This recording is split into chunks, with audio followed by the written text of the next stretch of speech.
Let's start by finding a comfortable seat. You can choose to sit on your heels the way that I am sitting right now. You can also place a block between your inner ankles that might be more comfortable for your knees. But keep in mind, if this does not feel good on your knees, you can sit cross-legged or any position that is comfortable for you. I'm also choosing to place a blanket underneath my knees. It's just simply more comfortable. And you might also want to use that blanket in our lunges that we're going to do a little bit later on. And just start to tune into your breath. Feel the air flowing in and out through your nose. Just taking a moment to pause. And as much as you can, elongate your spine and then interlace your fingers. Press the palms of your hands towards the wall in front of you, and then extend your arms over your head. Now, if you have tight shoulders, it might be easier just to simply interlace your thumbs. We'll take a moment here to elongate your spine and see if you can firm your outer upper arms in, firm your triceps in. And then when you're ready, just lower your arms. Interlace your fingers behind your back. Bend your elbows and shrug your shoulders back and slowly straighten your arms. Now, if you have tight shoulders, use a strap, maybe a yoga strap, or some kind of belt or rope between your hands, about shoulder width apart, and that makes it easier to externally rotate the upper arms to keep your shoulder heads back. So you can give that a try. And then once again, you're going to interlace your fingers, but try to change the interlace to the non-habitual interlace. And then once again, raise your arms overhead. And you might choose to interlace your thumbs instead. And see if you can just take one more full breath in here. As much as you can, breathe in and out through your nose. And then lower your arms. And then once again, interlace your fingers behind your back the non-habitual way. Perhaps you choose a yoga strap. And then shrug your shoulders back and straighten your arms. It's a nice opening for the top of your chest. And then please release. So we're going to come into child's pose. So you can remove the block, and if you have a block, you can use the block underneath your forehead. And buttocks on your heels or close to your heels, and you can separate your knees hips width or maybe slightly wider, big toes touching. And then walk your hands as far forward as you can, and you can bring your hands as wide apart as the width of your mat and even turn your hands out a little bit. And then firmly press your hands into the floor, press your fingers into the floor, and lift your forearms and elbows up away from the floor. And once again, firm your outer upper arms in.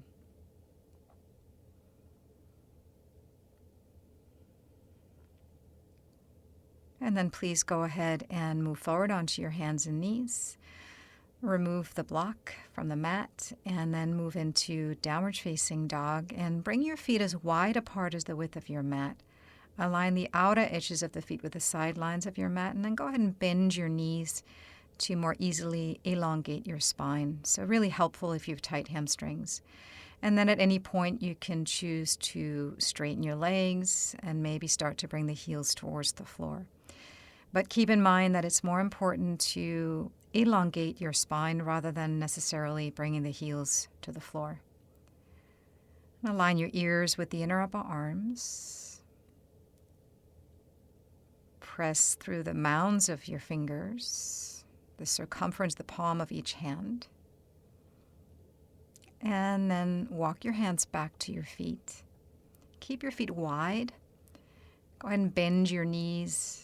Grab a hold of your elbows. So even if you're super flexible, just for now, a slight bend in your knees. And if your hamstrings are very tight, just know that you're very normal. Bend your knees generously, perhaps until you feel your rib cage and chest on your thighs or close to your thighs. And let your head be heavy. Release your neck. Again, breathing in and out through your nose. Smooth, even breaths. And then go ahead and bring your hands down and bring your feet in about hips width. And then once again, just walk your hands forward back into downward facing dog, also in Sanskrit called Adho Mukha Svanasana. And you can continue with the hands wider and turned out. And then step your right foot up between your hands. You might have to carry it part of the way. And then bring your left knee down. And this is where it's nice if you have a blanket there to give your knee and shin a little bit more cushioning. I choose to use blocks underneath my hands because it's a lot easier that way to take my shoulder heads back and open my chest. So you might choose to do that as well. You could also, if you don't have blocks, you can use books or simply cup the floor with your fingertips. But this practice is very much about finding more space in the chest, opening across the chest, shoulders. Kind of an antidote to what happens when we sit at a desk all day, where the back tends to round. And then straighten your left leg. And I'm choosing again to use blocks here because it's easier to elongate my spine. And making sure that your right knee is above your right ankle. And then slowly straighten your right leg. Now we're going for a hamstring stretch, and I'm choosing to elevate the height of the blocks so that it's easier once again to elongate my spine. And coming up onto your right heel, so you point your toes more straight up, that gets more into the calf muscles. And I'm staying onto the ball of the back foot, kind of spinning the left inner thigh back as I firm my outer right hip in. And then slowly bend your right knee again and find your way back into down dog. And downward facing dog is also a nice way to open the shoulders. But if you've tight shoulders, just consider always doing it for a while with the hands wider and turned out. So when you're ready, step your left foot forward and then bring your right knee down. Check that your left knee is above your left ankle. You can use blocks underneath your hands to more easily open your chest and broaden across your collarbones. So this is a hip flexor stretch, and the hip flexors on this side is the right side that's being stretched. But hip flexors tend to get really short and tight when we sit in a chair all day. So again, this is an antidote to sitting a lot, maybe working at the desk, or maybe you're commuting and driving. And then tuck the toes onto the back foot and slowly straighten your right leg.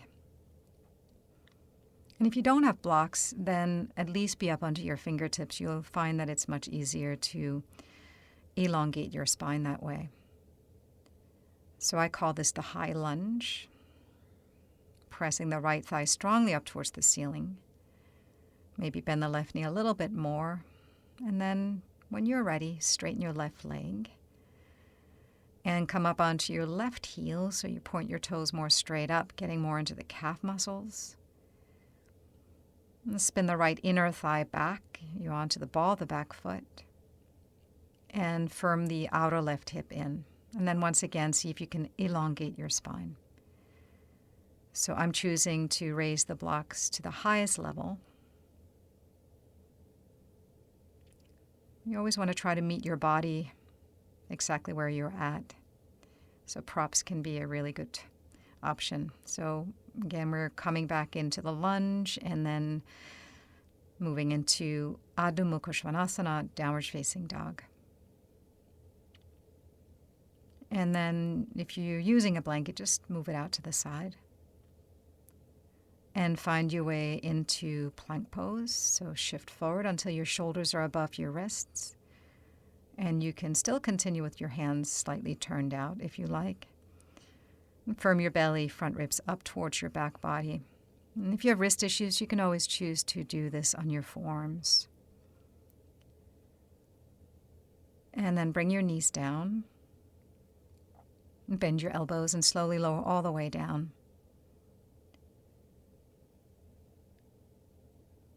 Place your forehead on the floor and then interlace your fingers behind your back, or if you needed the strap earlier, use it once again about shoulder width apart. Dynamically stretch out through your legs, spread your toes, and then as you lift your shoulders and as you straighten the arms, you can use your knuckles or your thumbs to lengthen the buttocks to the heels, and then inhale, lift your forehead, lift your chest. So this is a variation of the locust pose. In Sanskrit, this pose is called Shalabhasana. And again, just notice and feel how you're getting a nice stretch to the top of your chest, sides of your chest and shoulders, and then lower all the way down and just turn your head to one side. Relax. Breathe into your lower back.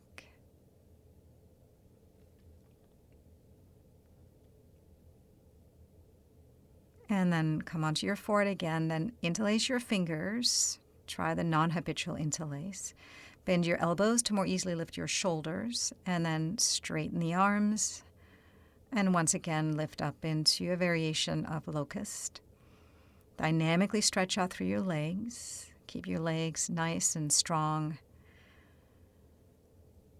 You can tuck your chin in a little bit. There's a tendency to lead with our chin here, so just draw the chin in a little bit. And then lower down and come over onto the opposite cheek. If this is ever uncomfortable for your neck, you can always fold your hands underneath your forehead instead. And then come onto your forehead, place your hands by your lower ribs, and then inhale low cobra, Bhujangasana. So you just lift your chest, belly's on the floor. Keep your legs super active. You can also lift up into what I call a high cobra. So you lift your belly, but you're still pressing your pubic bone into the floor. Shrug your shoulders back and down. And then third option is upward facing dog, also called Urdhva Mukha Svanasana. You lift the whole body up off the floor. Your knees and thighs and hips. Doesn't work for everyone. And then transition back into downward facing dog. And always keep in mind you can bend your knees in downward facing dog.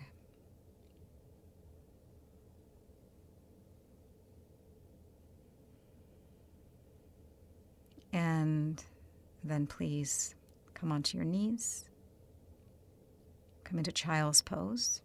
Fold your hands underneath your forehead.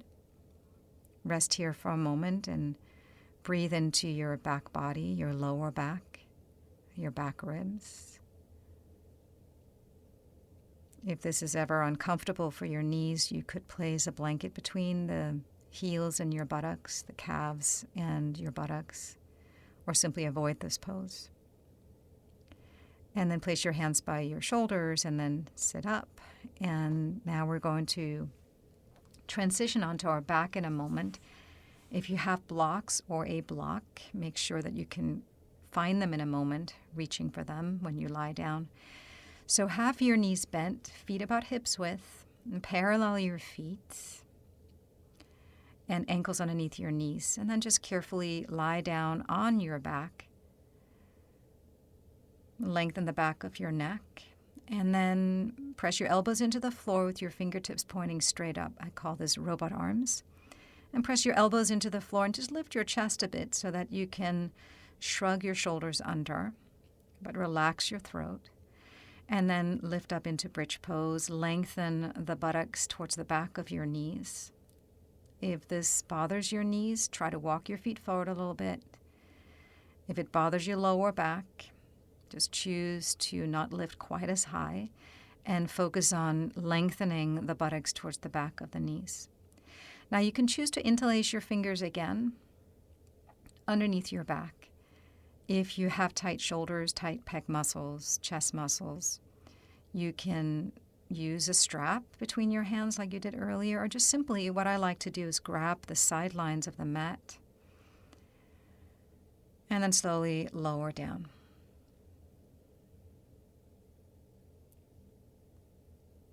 So bridge pose in yoga is also many times called Sittu Bandha Sarvangasana. So we're going to lift up one more time. Start with robot arms. Shrug your shoulders under, lengthen your tailbone forward and up, and once again, lift up. You can always choose to keep your arms in robot arm position, which is another great alternative for you if you have tight shoulders. Then interlace your fingers if that works for you. Try the non-habitual interlace. And then when you're ready, come up onto the ball of each foot, especially press through the balls of your big toes. Lift your hips, and then preferably without turning your head, find your blocks or block and place them underneath the back of the pelvis so you can stack one on top of the other or side by side. Just make sure that the prop is not underneath your lower back, but underneath the back of your pelvis, your sacrum. And then bring your heels down. Now I'm choosing to go to the highest level of the block, and I'm using two, and I'm turning them out slightly like a V shape. And I like this variation for my body. But again, you need to make sure that whichever height you're using, whichever setup, that there's no pain. It's comfortable. And then bring your heels down. You can stay in supported bridge pose, or you can choose to extend one leg up and then the other. We're transitioning into a pose called Viparita Karani. And if you have tight hamstrings, you can bend your knees a little bit to shift the weight into the back of the pelvis. Now I'm choosing to turn the palms of my hands to face the ceiling, and my hands are a little bit wider apart than my shoulders. Do make sure that you're pressing your shoulders and arm bones into the floor to keep your chest nice and lifted. And better in this position not to turn your head. In many ways, this is quite similar to shoulder stand, Sarvangasana. But I like this variation, this inversion, because it's just easier on the neck. You don't get quite as vertical as in shoulder stand. But I do find that I can hold this more comfortably for a longer period of time. Relax your throat. Relax the space between your eyebrows. If you chose to stay in supported bridge pose, you're getting a lot of the benefits. Still an inversion. Your heart is above your head. So when we do these kind of inversions, very calming and soothing to our nervous system. Great way to replenish, restore, rejuvenate.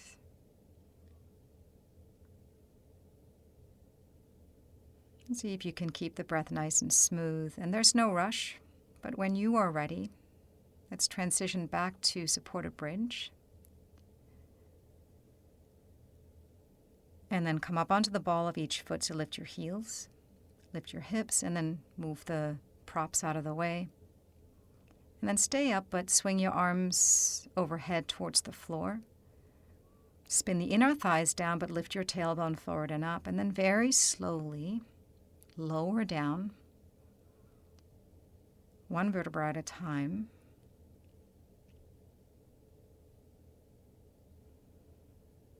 And once you landed, you can bring your feet forward a few inches. And then turn your feet in slightly and rest your knees together. I start with the arms in cactus arm position, like goalpost, palms of the hands facing the ceiling. So if it's comfortable, let your knees kind of knock together, rest together. And then bring your arms above your head, above your chest, elbows and hands touching. And then cross your arms. Let your hands move towards the floor as if you're giving yourself a little bit of a hug. Allowing the upper back to widen, the shoulder blades to widen, so maybe experiencing a gentle stretch between your shoulder blades. And then change the crossing of your arms. Relax your shoulders. Relax your throat. And keeping your breath nice and smooth and even. Allow your belly to rise and fall as you're breathing in and out. You can place your hands on your belly and just notice the rising and falling of your belly. It's a very calming, centering breath.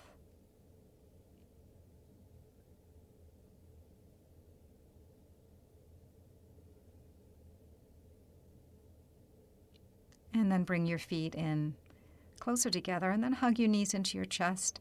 Cross your ankles and separate your knees about hips width. Place your hands on top of your knees and then imagine that you are drawing circles up in the ceiling with your knees. So as you're doing that, you're massaging the area around your sacrum. You can change the direction.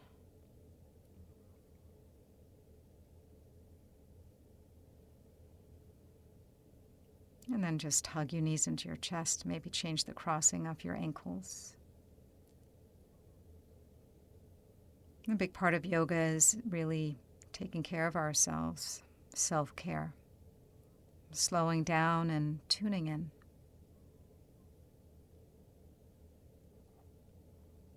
And bring your feet down and stretch your legs out onto the floor. We're coming into Shavasana, or final relaxation pose. So feet a little bit wider apart than your hips.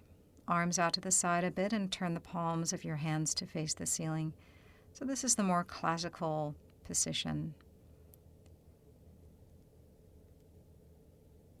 Now, if you find that you have some discomfort in your lower back, or you know that your hip flexors are a bit tight and tense, you can roll over onto one side and sit up, and I'll show you a setup. So I'm using 2 blocks, medium height, about 1 inch apart. And then I roll up a blanket into a firm roll. If you don't have blocks, you can use some firmer blankets or pillows. But it's nice to have that roll directly underneath your knees. And then I swing my legs over the blankets, supporting the back of the knees with that roll. And then once you're lying down, if you're choosing to do that, if you feel any discomfort in your lower back still, try to manually slide the buttocks away from your waist, just to find a little bit more space in your lower back. If there's any discomfort in your neck, you can always place a pillow or folded blanket underneath your head and neck. The main thing here is to be so comfortable that you can relax.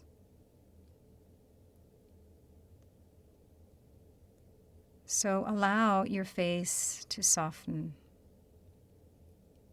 If you sit in front of a screen all day working at a computer, you might find that there's a certain amount of tension around your eyes.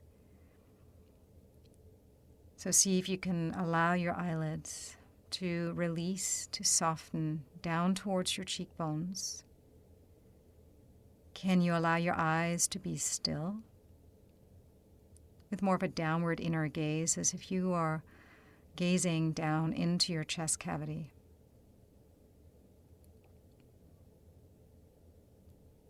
If you wear eyeglasses, it's not a bad idea to take them off. You could also consider investing in an eye pillow. Place it across your eyes when you are resting.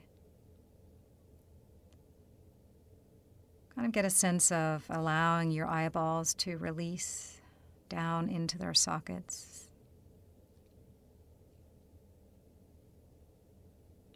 And separate your upper and lower teeth. Relax the inside of your mouth.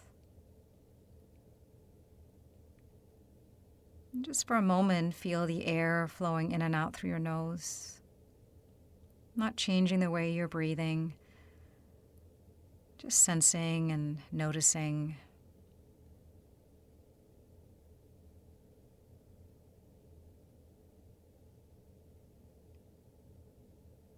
Allowing your shoulders and arms to relax. Imagine that you're breathing in and out through your chest, as if your chest could do all the breathing.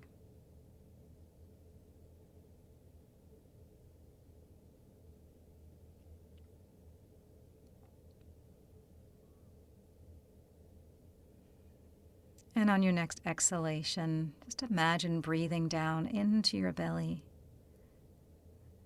And now imagine that your belly is doing all the breathing. You're breathing in and out through your belly. You can place your hands on your belly for a moment.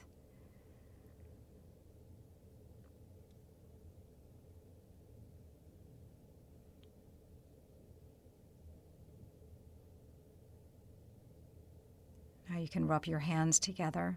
Of course, you can always stay in Shavasana much longer. So you just create some friction in the palms of your hands and then place the heels of the hands right on top of your eyelids. Apply gentle pressure. Fingertips, kind of your forehead, your hairline. And then you can slide your hands back and down. So do take your time to eventually hug your knees into your chest and roll over onto your right side. Or you might choose to stay in Shavasana much longer.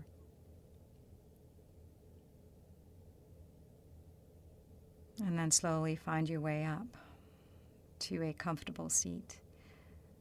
So do know if you're still on your back, this next video will be an audio for Yoga Nidra guided meditation, so you could stay longer. I appreciate that you're watching this video. Thank you so much. Namaste.